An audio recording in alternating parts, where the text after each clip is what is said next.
بسم اللہ الرحمن الرحیم۔ السلام علیکم۔ اللہم صلی علی محمد وعلی آل محمد۔ رسول اللہ صلی اللہ علیہ وآلہ وسلم نے فرمایا کہ اگر تم لوگ اللہ پر ایسا توکل اور اعتماد کرو جیسا کہ اس پر توکل کرنے کا حق ہے، تو تم کو وہ اس طرح روزی دے جس طرح کے پرندوں کو دیتا ہے۔ وہ صبح کو بھوکے اپنے آشیانوں سے نکلتے ہیں اور شام کو پیٹ بھرے واپس آتے ہیں۔ بالکل اسی طرح آپ کو جو آج کا عمل بتایا جا رہا ہے، اگر آپ بھی توکل رکھ کے اس عمل کو کرتے ہیں تو آپ یقین مانیے آپ کی تقدیر سنور جائے گی، آپ کی زندگی سنور جائے گی، اور جو بھی آپ کو اپنے رزق کے متعلق مسئلے مسائل ہیں، جو بھی آپ کی دینی و دنیاوی جائز حاجات ہیں، وہ انشاءاللہ تعالی ضرور پوری ہوں گی۔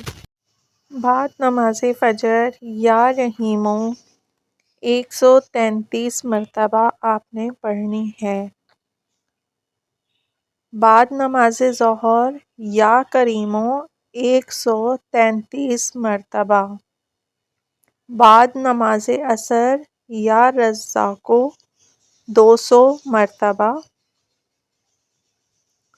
بعد نماز مغرب سورہ فاتحہ الحمد شریف 40 مرتبہ،